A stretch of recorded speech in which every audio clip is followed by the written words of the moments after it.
સ્થાનિક સ્વરાજ્યની ચૂંટણીનો ધમધમાટ વર્તાઈ રહ્યો છે, ત્યારે ચૂંટણી પ્રચાર પ્રસારના અંતિમ દોરમાં ભારતીય જનતા પાર્ટી દ્વારા વોર્ડ નંબર 6ના ઉમેદવારોના સમર્થનમાં એક વિજય વિશ્વાસ રેલીનું ભવ્યાતિ ભવ્ય આયોજન કરવામાં આવ્યું હતું, જેમાં સક્રિય ધારાસભ્ય શિવાભાઈ ગોહિલ અને ભારતીય જનતા પાર્ટીના વિવિધ આગેવાનો ખાસ ઉપસ્થિત રહ્યા હતા.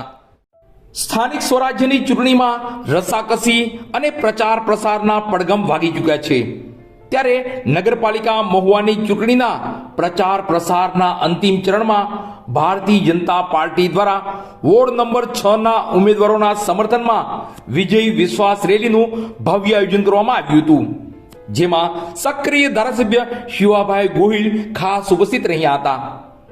નગરપાલિકા મહુવાની ચૂંટણીમાં પ્રચાર પ્રસારના પડઘમ શાંત થાય તે પૂર્વે અંતિમ ચરણમાં ભારતીય જનતા પાર્ટી દ્વારા વોર્ડ નંબર 6ના ઉમેદવારોના સમર્થનમાં ભવ્યાતિ ભવ્ય વિજય વિશ્વાસ રેલી યોજાઈ હતી.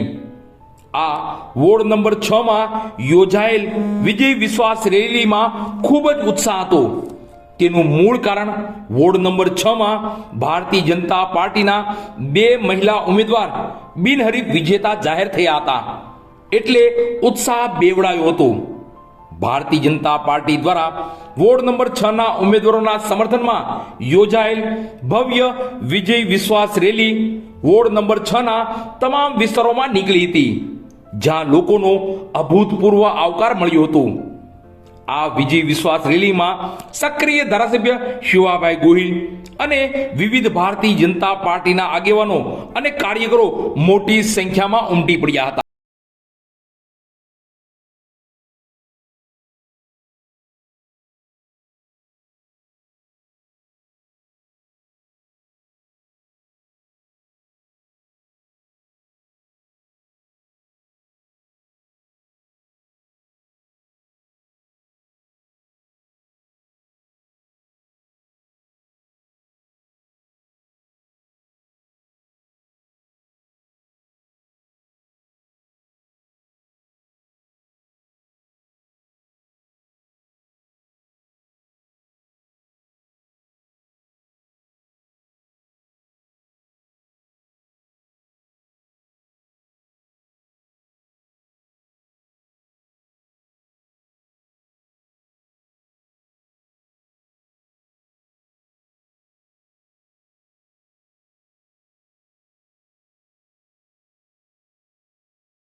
હાલ મહુવા નગરપાલિકાની ચૂંટણી યોજાવાની છે અને પ્રચાર પ્રસારનો ધમધમાટ ચાલી રહ્યો છે.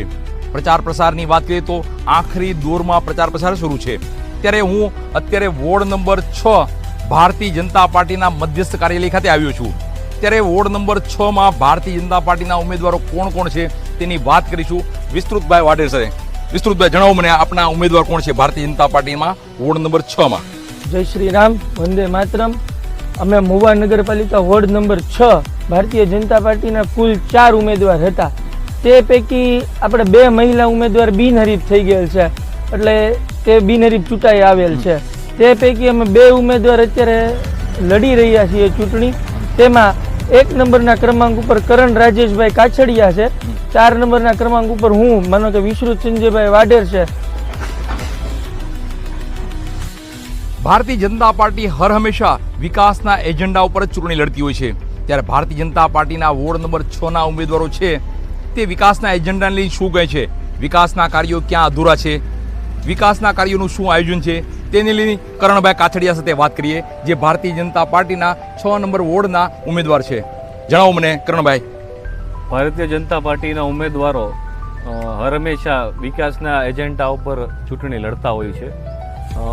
મહુવાના દરેક નગરજનો હર હંમેશા ભારતીય જનતા પાર્ટી ઉપર વર્ષોથી વિશ્વાસ મૂક્યો છે અને હર હંમેશા આપને જંગી બહુમતથી આપણને જીતાડતા આવ્યા છે. એટલે આપણે જોઈ શકો છો મહુવામાં ઘણા બધા વિકાસના કામો થયા છે અને ઘણા પણ કામો અત્યારે અધૂરા પણ છે. અત્યારે અમુક કામો ઓનગોઈંગ પણ છે, જેમ કે એક અત્યારે BAPS નો આઇકોનિક રોડ આપણે જોવો, સ્વચ્છ પાણી જોવો, સારા રોડ રસ્તાઓ અત્યારે ઘણી જગ્યાએ બની ગયા છે અને ઘણી જગ્યાએ કામો બાકી છે. અને આવનારા દિવસોમાં ભારતીય જનતા પાર્ટી જ્યારે શાસક પક્ષ તરીકે જ્યારે આવવાની છે ત્યારે ઘણા જે કાંઈ કામો બાકી છે એ અમે પરિપૂર્ણ કરીશું અને લોકોના જે કાંઈ કામો નાના મોટા જે રહી ગયા છે એને ધ્યાન દોરી અને વહેલી તકે પૂર્ણ કરી એવી અમે મહેનત કરીશું. નગરપાલિકા મહુવાની ચૂંટણી યોજાવાની છે, જેમાં ભારતીય જનતા પાર્ટી દ્વારા પોતાના ઉમેદવારો જે ઉમેદવારી નોંધાવી છે તેમાં ખાસ કરીને યુવાનો છે અને શિક્ષિત છે. તો તેને લઈને કરણભાઈ શું કહેશો આપ? આ વખતે ભારતીય જનતા પાર્ટીએ ઘણા નવયુવાનોને તક આપી છે. જેમ જોઈએ તો તમે વોર્ડ નંબર 6માં જ અમે બે, એક હું કરણભાઈ રાજેશભાઈ કાછડિયા અને મારા સાથી ઉમેદવાર વિશ્રુતભાઈ સંજયભાઈ વાઢેર, અમે બંને યુવાનો જ તે છીએ અને આ વખતે પાર્ટી અમારી પર વિશ્વાસ મૂક્યો છે અને ઘણી ખરી સીટો ઉપર યુવાનોને તક આપી છે. એટલે આ વખતે અમે પાર્ટીએ એજ્યુકેશનને પ્રાથમિકતા આપી છે. એટલે એજ્યુકેશન સાથે એક નવું વિઝન જે મહુવાને ખાસ જરૂર હતી એ નવું વિઝન સાથે અમે કામ કર્યું. ભારતીય જનતા પાર્ટીના વોર્ડ નંબર 6માં વિસ્તૃતભાઈ વાઢેર આપણે જે મતદારો છે અથવા તો કાર્યકરો છે તેને અપીલ કરવા માંગે છે. વિસ્તૃતભાઈ. મહુવા નગરપાલિકા વોર્ડ નંબર 6માં વસતા તમામ લોકો, રહીશો અને કાર્યકર્તાઓને મારી નમ્ર વિનંતીને અપીલ છે કે જ્યારે 26/4/2026ના રોજ મતદાનની તારીખ હોય તો સવારે 7 થી સાંજે 6 વાગ્યા સુધી મતદાનનો સમય છે, જેથી કરીને દરેક લોકો ભાજપ તરફી મતદાન કરે અને 100% મતદાન થાય તેવી અપેક્ષા સાથે વિનવું છું. ભારત માતા કી જય. વંદે માતરમ.